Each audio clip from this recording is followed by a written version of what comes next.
love means, so whenever you see a quote, by the way, that says something like, love is, you see the word is, that's the same as using an equal sign, usually. So if you said like 2 plus 2 is 4, then that's an equal sign. Make sense? So in this case here, he's not saying is, he's saying it means. So it's almost like he's giving us a, not a definition, but like an operational definition. In other words, here's how it operates in real life. Here's how it functions in real life. So here's how love operates in real life. It's when you give something you don't have to someone who doesn't want it. So what are some things that you might give to a person that you don't have? Give to a person that you don't have. Yeah. Support. Support. And how do we mean that you can't, how do we mean like you don't have support? Some people don't have a support system, so they go and support other people into their life. Exactly. So you don't have a support system of your own, and so because you don't have it, and you feel like there's some kind of a lacking in your life because you don't have that thing, so you want somebody else who you care about to have that thing because you think it'll make their life better. My life would be much better if I had a support system. Poor me. But I can be a support system to somebody else, and so therefore I can make their life better. It's a thing I don't have, and I'm giving it to that person. What else? Yeah. Affection. Affection, yeah. People have not been affectionate towards me, so I'm going to be affectionate towards this other person. And by the way, you're going to notice what kind of, I did begin kind of cheekily, but I said the word cheekily. I'll stick with it. I began cheekily by saying, he doesn't exactly explain what kind of love we're talking about here. And I said I'm not going to get too deeply into it. But I will say, notice how our minds always turn to romantic love. It's not necessarily that. Are these things that you can give children? Like if you grew up without support from your parents, without affection from your parents, are these things that you can turn and provide to your children? Yeah, of course. So, and these are things that you can give to your friends as well. It doesn't just have to be romantic love. Other things that we, yeah. Happiness? Ooh, happiness. How do you give a person happiness? I guess what you can do is like, You can make them laugh. You can make them laugh. Oh, there you go. So then you make them laugh. I don't know if you care. Just give them a fun time.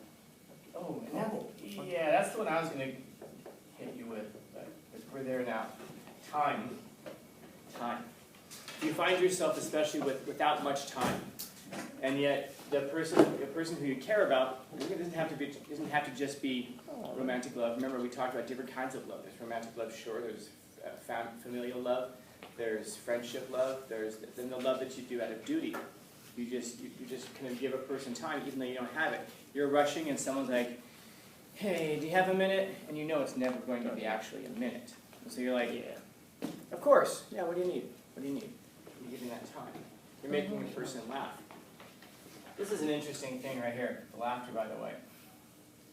Because you ever see comedians, obviously very funny, usually.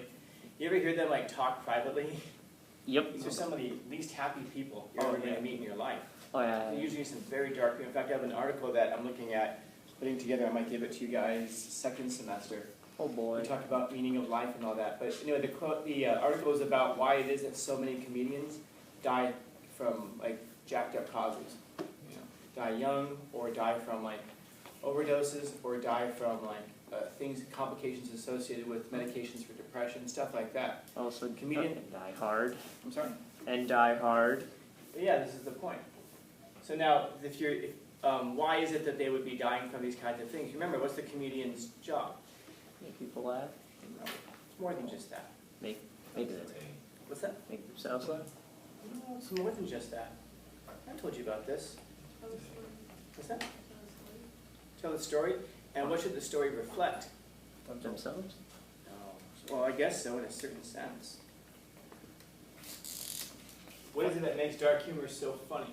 Because the truth. Oh, yeah, it's the truth. Your job is to tell the truth. If anybody in here is going to be a comedian, that's your job. Your job is to tell the truth. Okay. And you tell the truth in such a way that it makes people laugh. You'll notice that comedians will tell some really dark stories. They'll tell some really jacked up things, but yeah, it makes us laugh because even if we can relate to it. Like, you can, like, they'll tell us stories about, like, parental abuse, and we'll laugh at it. Like, there's one, I guess, so-called comedian I'm thinking about. She did a Netflix special, and she was, like, talking about abuse, and she's crying on stage. And I'm like, that's not funny, man. That's not even close to being entertaining, but people will start to clap. That's when you have, like, what's it called, clapter, they call it. Rather than laughing, we'll clap. So that person's really not a comedian. They're a stage performer. They're a dramatic artist, I suppose. But a comedian will come along and tell you something hilarious, will tell you something really messed up, and make you laugh in the process. If anybody in here is a class clown, your job as the class clown is to tell the teacher the truth. Yeah, it's to make people laugh. And like, I just do it just to entertain myself. Okay, are you successful at it? Do people listen to you? If so, then you have a responsibility to it, man. Because you have a lot of people. If you have the ability to take an audience like that, then that should tell you something about the kind of power that you have to command a crowd. That you can come into a hostile environment, and I mean hostile in terms of it's going to be you against, let's say, a teacher, and it might be an open environment that the students there are kind of looking to be entertained, and they're looking to be distracted, fine. But they're also looking for someone who has the courage to thumb their nose at the authority figure by telling the truth as well. And this is the whole job of the comedian. And of course it makes us laugh in the process. But how often do you hear a joke? I mean, how often do you have, maybe you guys listen to Dave Chappelle and afterwards been like, but that's kind of true, isn't it? You know, and that's why it makes us laugh, because it's something that many of us can kind of connect to and relate to, and we see that there's a truth in there, but there's also an absurdity. And it's that kind of balance between the absurd and the true that makes us laugh so much. And so, if you're watching let's say you're reading a play, or you're watching a movie, and you've got somebody in there who's supposed to be the comic relief. Yeah, they're supposed to relieve the tension of the scene, but they're also telling the truth. They're also telling the truth, and I challenge you, when you're watching a movie and you've got a dramatic movie and you've got that one silly person, listen to what the silly person is saying, because they're telling you something that's absolutely true. Not just about themselves, and that's pretty narrow. They're telling you something that's true about humanity generally. Like, I don't know what you think. You guys watch, I don't know why this one pops in my head, Rush Hour? With Chris Tucker? Yeah. Go through there and find something that Chris Tucker says that many people aren't thinking that we don't see as being true, at least in some capacity. We might say, it's offensive. Well, yeah, history is politically incorrect, man. What do you want? It's still the truth. Do you want the truth, or do you want a lie that makes us feel comfortable? And if you're comfortable with a lie, you really should examine yourself. If you're comfortable with the lie, you really should examine yourself.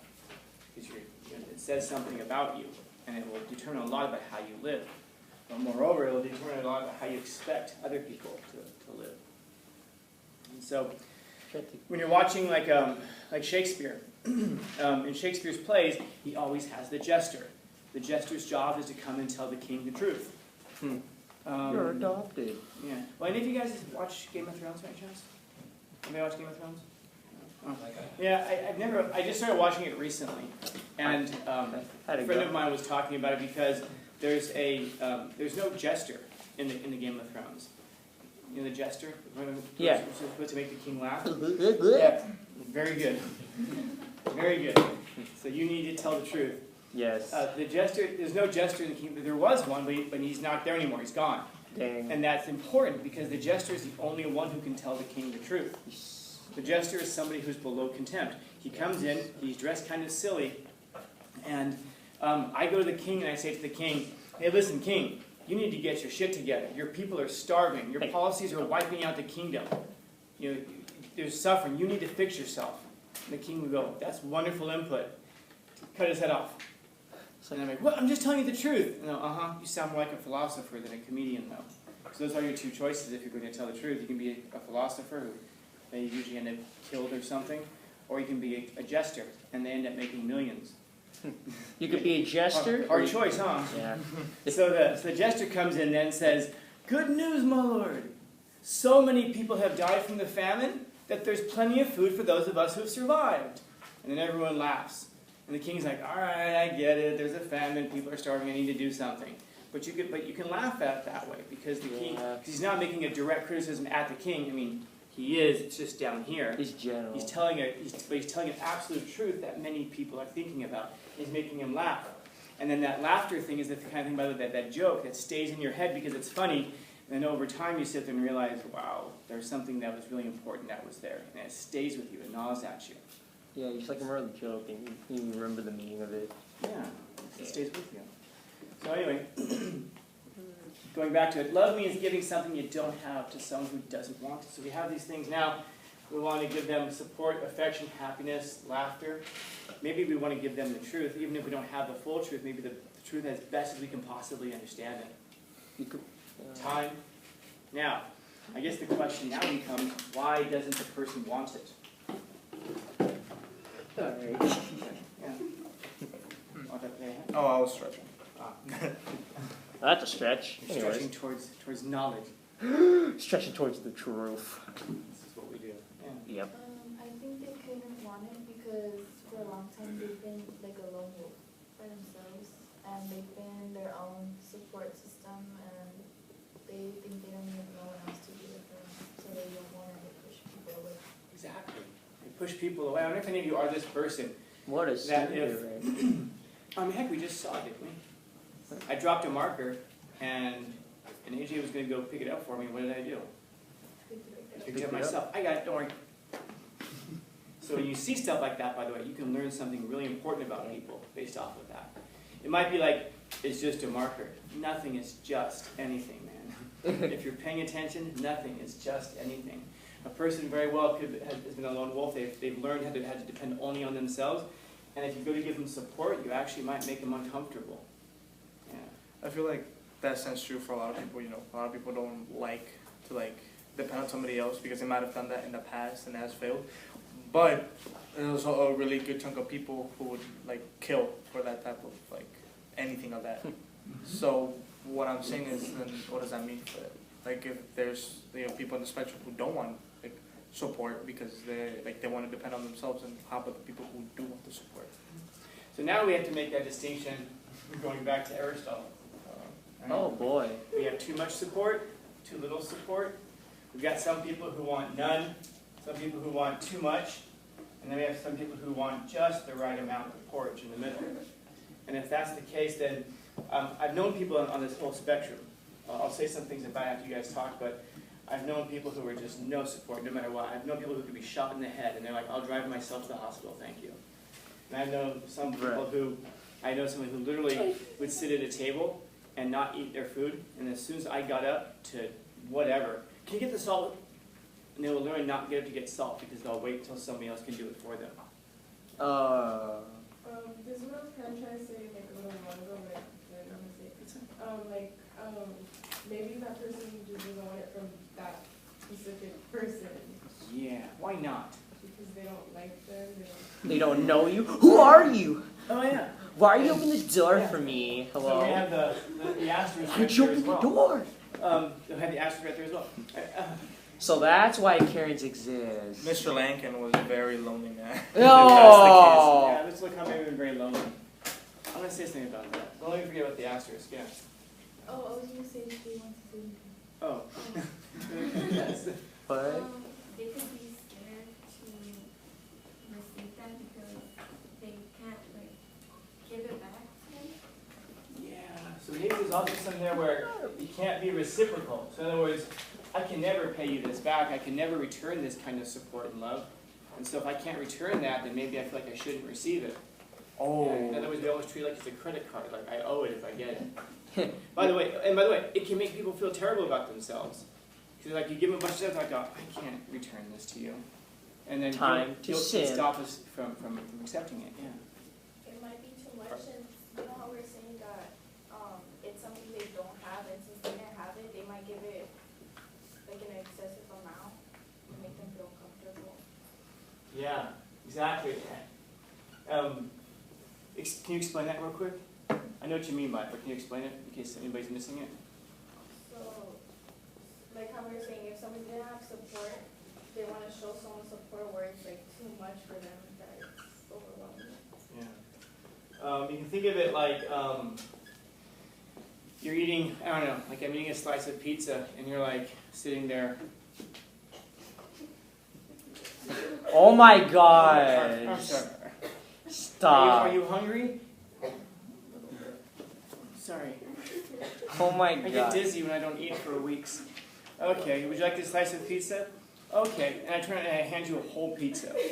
And there'll be some people who'll be like, oh, no, I don't want it. Or you give them a little bit of support, so they ask for just a little bit, and you go way out of your way to do as much as you possibly, and it can make people feel uncomfortable because it's too much. It's overwhelming for them. It's an excessive amount. Yeah.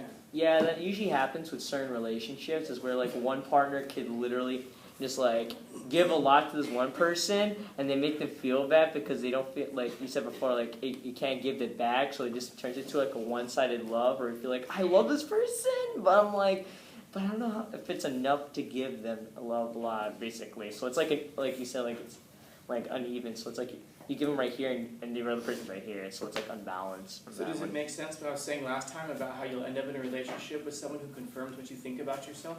Yeah. If you're someone who thinks very highly of yourself and you're not getting the things back that you feel that should be reciprocal, you won't be comfortable there. If you're someone who thinks very lowly about yourself and you've got someone who treats you exceedingly well, then you're going to be uncomfortable in that situation and you won't stick around for it. So it's, yeah. It could also mean, like, everybody has different upcomings, so they could already be, like, used to, like, the support, affection, the time. So when you're excessively receiving that, it can, like, love bombing. Yeah, exactly. Because you have to find that balance, like I was saying, for some people, where that balance is. Some people, it's like if you grew up and you were the center of everything for your family, and I was just talking with somebody recently about this. I apologize if any of you were caught up in this web. Actually, not really. You probably should hear it. It's another teacher we were talking, and we'll hear students, not so much here, but I'll just say other schools we've heard, where students will say things about their parents like, oh, I'll just tell my dad to do this, and he'll do whatever I tell him to do. Or I'll just tell my mom to do this. And it's like they have a relationship where they seem like they boss their parents around. If you boss your parents around, your parents aren't supposed to be your friends. Your parents are supposed to be your authority figure. They're supposed to be your support. It's an interesting thing when people get like into their 30s or 20s even, and will say, oh, my parents are my best friends. Okay.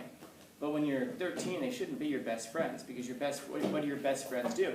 Whatever you want them to do. That's why they're your friends. You surround yourself with people, with yes people. Whenever people tell you, yes, you should do this, yeah, just do what makes you happy. You shouldn't have parents who do that. They should be authority figures who guide and direct you, because if they're not, well, then who do you have to guide and direct you except for yourself?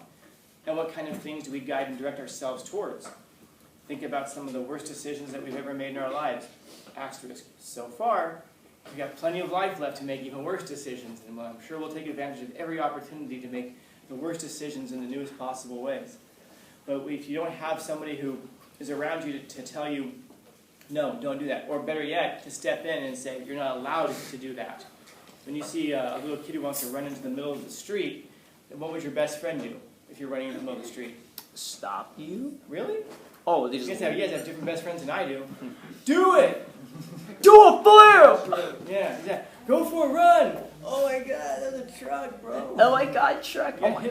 Bet you 10 bucks you can't jump past Us it. to do the absolute worst possible things for ourselves, and not because they don't care about us. Of course they care about us. And then when we get hit by the car, they'll be the ones who will be there to pick us up. But in some cases, by the way, if you're stepping out into the street and a car's coming, your best friend won't just watch it happen. Of course, in that case, your best friend will grab you and pull you back in. And this is the thing with parents: you can't negotiate with 7-year-olds. They don't really understand it that way. So this is why parents step in to stop you from doing certain things. But if you've never had that kind of a thing in your life before, where you have somebody who can kind of step in and stop you from, I guess a parental figure to stop you from doing those kinds of things, then you don't learn how it is that you're supposed to do that. Now, again, if you have somebody who you're the absolute center of the world for your family, and you're like I said, you're that person who tells your parents what to do, when to do it, then you learn that there's no such thing as an authority figure greater than yourself. That there's nothing above you that you're supposed to model yourself after and guide yourself after.